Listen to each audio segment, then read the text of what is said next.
Yesterday, December 7th, 1941, a date which will live in infamy. We've been trained to think that we're invincible by an enemy we considered inferior. We're on the ropes, gentlemen. That's exactly why we have to strike back now. We're preparing an attack against the Marshall and Gilbert Islands, sir, to keep I'm talking about hitting the heart of Japan, the way they have hit us. The Army Air Corps has long-range bombers, but no place to launch them. Midway is too far, and Russia won't allow us to launch a raid from there. Admiral? Navy's planes are small. They carry light loads and have a short range. We'd have to get them within a few hundred miles of Japan and therefore risk our carriers. And if we lose our carriers, we'll have no shield against invasion. Does anyone in this room think that victory is possible without facing danger? We are at war. Of course there's a risk. But consider the risk, Mr. President. If the Japanese invade us right now, they would penetrate as far as Chicago before we could stop them. Gentlemen, most of you did not know me when I had the use of my legs. I was strong and proud and arrogant. Now I wonder every hour of my life why God put me into this chair. But when I see defeat in the eyes of my countrymen, in your eyes right now, I start to think that maybe he brought me down for times like these when we all need to be reminded who we truly are, that we will not give up or give in. Mr. President, with all respect, sir, what you're asking can't be done.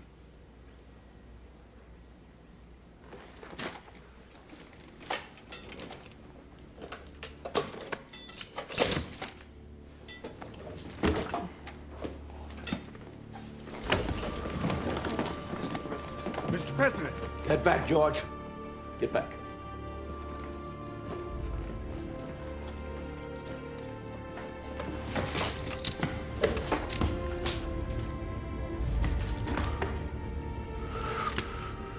Do not tell me it can't be done.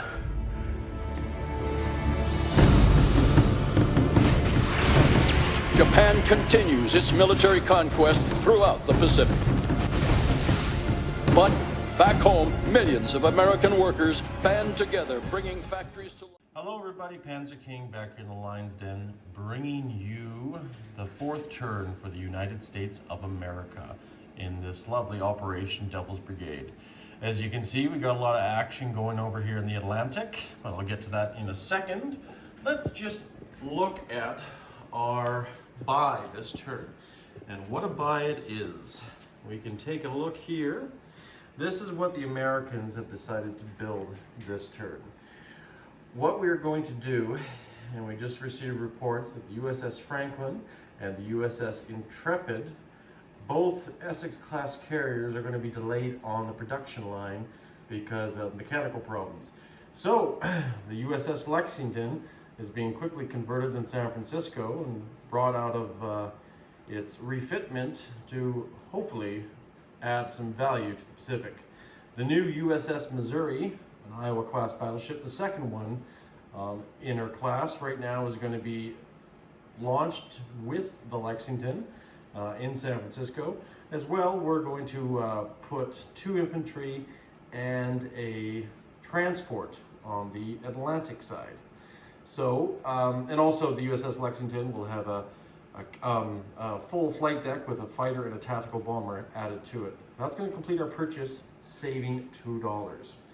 Now, some of you might know, or don't know, but my tech has finally been achieved, and our tech is heavy bombers. So I've replaced the B-17s with the new B-36 Peacemakers, new and advanced technology. We'll see if that can bring a swift end to this unjust war. But let's just dive in and just see what is going on. Let's take a look at combat movement, shall we? Over here, we have our combat movements. Very simple this turn, and we'll just take a wider look and see. We have the USS Essex will be leaving port and sailing for Gibraltar. Technically, this is a non-combat movement, but her flight deck is full of fighters, one fighter and a tactical bomber which are leaving the carrier to attack U-571 down here. And on top of that, a destroyer will also be assisting it right here, right behind her, to hopefully sink this sub. And the planes will carry on and fly and land in Gibraltar as soon as they're done for refueling. But we're going to be doing an amphibious assault on Gibraltar. That's where this second combat aeroline is, bringing in a cruiser, two transports, and a destroyer. In that amphibious assault, we're going to have a tank, 2 infantry, and an artillery. Further north here, we have a non-combat movement, which I'll explain here.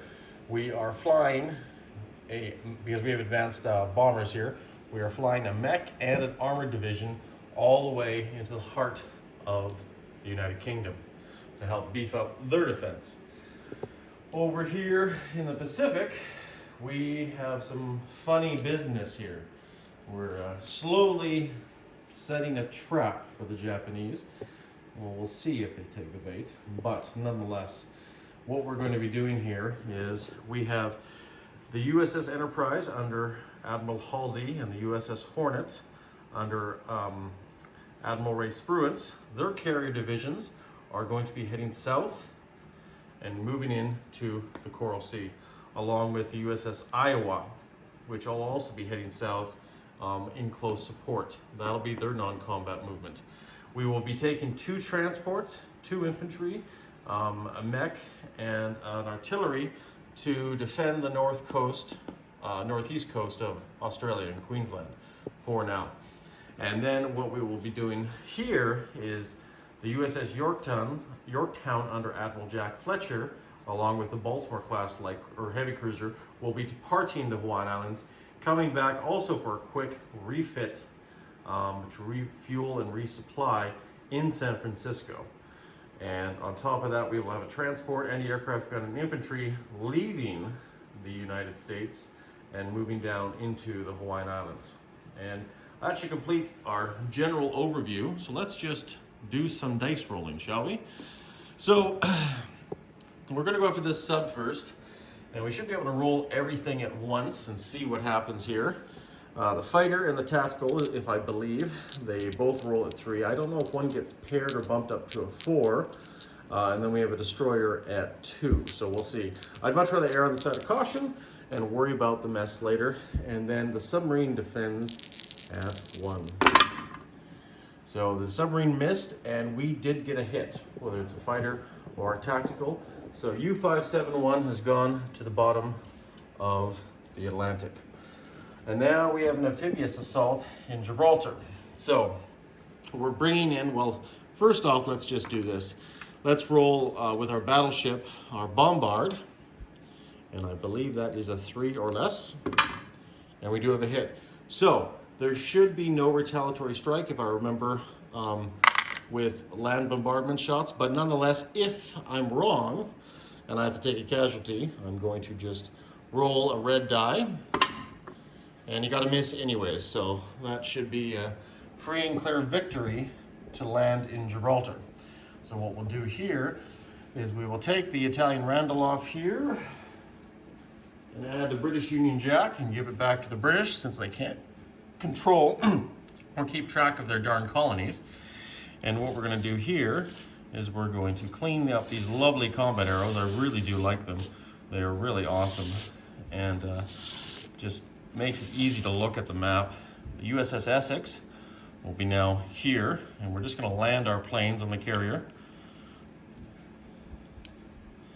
And then we're also going to have the destroyer in this sea zone, since it was engaged in the battle. It can't go anywhere else. And then we have the cruiser that participated in the land bombardment, as well as the 2 infantry, tank, artillery, now defending Gibraltar. Now we have up here in the north, and we'll just go around to the other side of the table, just because it will be easier. And we have our non-combat movements, and we'll just take these arrows and wipe them off the board. As you can see, I got a little overzealous with them, but they are really cool. And our B-36 Peacemakers are going to be landing in the lovely area, Middle England, around Sussex. And then we're going to be taking one armor and one mech. And that completes that as well. So that's our non-combats here. We got some other ones in the Pacific, but while I'm over here, what we're going to do here is, oh, I forgot to take the transports and destroyers over here. So there should be carrier, tactical bomber, fighter, destroyer, 2 transports in this C-Zone 91. What we're going to do here is we are going to move. We have one anti-aircraft gun, and we're going to rail another anti-aircraft gun over to the other side of the map, as well as we're going to rail a mech and an artillery to the other side of the map. And our limit is 3, so we can go 1, 2, 3. Actually, what we'll do is I think we'll just leave them here in the Western United States to complete this movement. Just wanted to do it, but since we're not going to be going back there until we place our units. And now let's do some non-combat movements, shall we? We're going to bring the carrier USS Yorktown up here into port. We're going to take this transport back to Hawaii. This heavy cruiser also joins in with the fleet for now. And we'll just move these guys. Transport goes back to Hawaii, taking an infantry there. However, let's just keep on with the flow of motion. We're going to move our battleship cruiser down into C-Zone 54. We move the Hornet and the destroyer down here into C-Zone, once again the same one, 54. And then we have the USS Enterprise and destroyer also heading down there as well.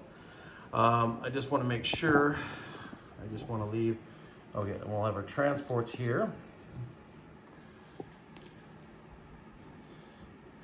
And we're going to drop our guys off in jolly old Queensland. Sorry guys, I'll put this camera down here so we can see it a little bit better.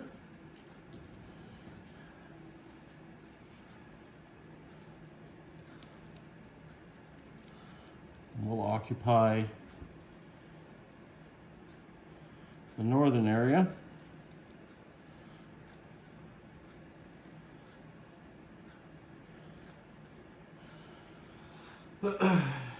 And back here, we have this infantry. We have this anti-aircraft delivered by this transport.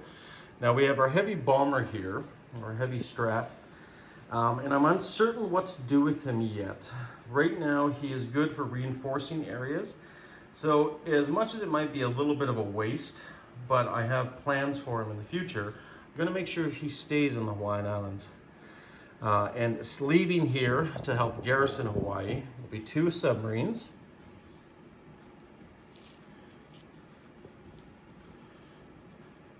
a destroyer,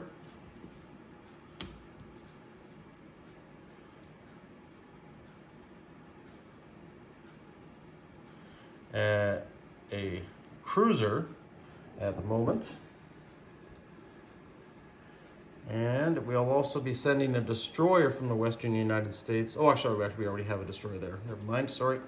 This destroyer will be going here on the USS Yorktown, and we already have a destroyer left there. That completes that. I believe we've completed our non-combat movements for the bigger part of things. I'm not too worried about anything else.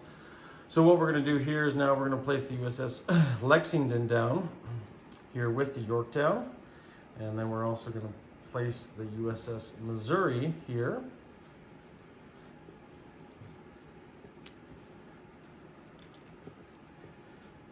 And we're going to put two infantry on the eastern side. This is where we can go back to the other side of the map, the joys of plain America.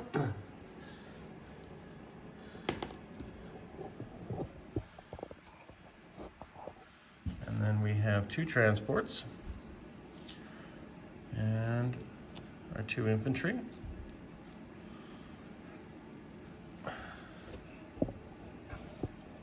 Destroyer in C Zone 88.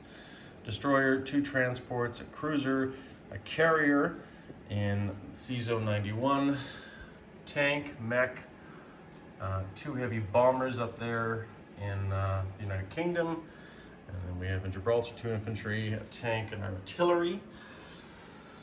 Over here, down in Queensland, we have 2 infantry. Oh, actually, I think I took way too many units, sorry. 2 infantry, a mech, and a artillery in Queensland. And I think this infantry goes back here. Sorry about that. And then we obviously have our battleship, 2 carriers, 2 destroyers, cruiser, as well as 2 fighters, a fighter, and a tactical on those carriers as well. And then over here in Hawaii, I believe we still should have 4 infantry, 2 anti-aircraft, destroyer, transport, 2 submarines, and a heavy strap bomber. And then back here we have USS Yorktown, Lexington, Battleship Missouri, and we have a destroyer in that sea zone as well as a cruiser. And up here in the western United States, we have an anti-aircraft gun, an artillery, and a mech. That should complete everything. If there's any issues or problems with any of this, please make a comment. But I think overall, I'm pretty happy with the scenario. Always trying to look, did I miss something? Did I forget to do something? But I think that's the best I can do in this current situation. So, let's look at the situation just briefly before we end. We have a battle fleet here in Queensland. We also have another battle fleet of similar size in San Diego. We have the Japanese fleet here that may want to take a chance at invading the Hawaiian Islands. And if so, they are welcome to it. If they do, we have easily the option of sending forces here to take the Hawaiian Islands, and also forces here to close the trap. So consequently here, I don't think he's ready to do that yet, but if he does, we will wait and see for the onslaught, if that does happen. Right now, Japan has a lot of problems on the go. Oh, sorry guys. I forgot to do my Chinese turns, which are mapped on here. I knew I was missing something. So basically, China has $3. They're going to build an infantry this turn. But nonetheless, we are going to do an easy combat maneuver here. Actually, we're going to take this infantry here, into Shenxi, leaving 1 infantry in Hopei, taking that for the KMT, which will be an easy victory. We're also going to see if we can take Szechuan back. So we're going to be moving 4 infantry from each territory, Shenxi and Siking, into Szechuan. And we're going to roll those right now before I forget.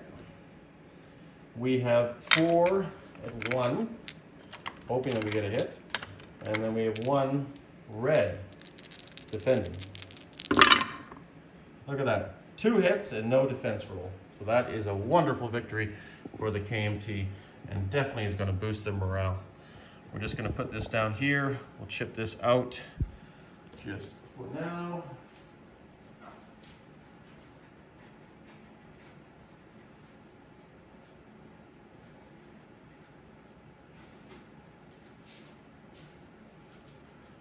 And we will put our infantry here.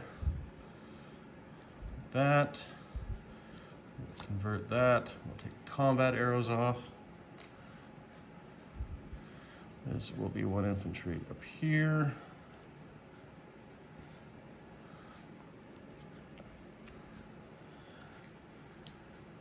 We got that, we got that. Sorry about that, guys. I thought I was prepared, but obviously not. Nonetheless, that's why you guys have such patience. And that completes the maneuvers for China. And on top of that, we are going to place one more